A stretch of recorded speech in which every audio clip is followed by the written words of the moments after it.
هتتصدم لما تكتشف إن اللي اخترتوهم بوعي ما كانوش اختيار واعي أصلا. الحاجة اللي انت بتسميها ذوقي في الناس أحيانا بتبقى رواية من قصة الصدمة الأولى.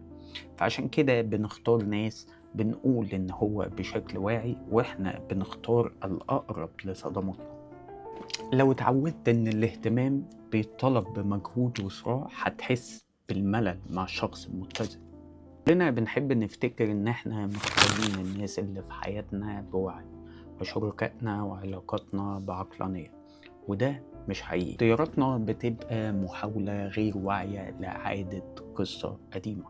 يعني لو اتعلمت إن الحب قلق هتختار شخص يحسسك بقلق. وعودت إن الاهتمام لازم يتطلب بمجهود وصراع هتحس بالملل مع الشخص المتزن. قضيت طفولتك بتحاول تكسب رضا حد هتلاقي بتنجذب لنفس النوع الناس طول حياتك. يعني لو انت اتعودت ان انت تاخد الحب من وانت صغير مع القلق هتختار شخصيات وعلاقات تخليك قلقان، لان دي لغة الحب اللي انت فهمتها الاولية.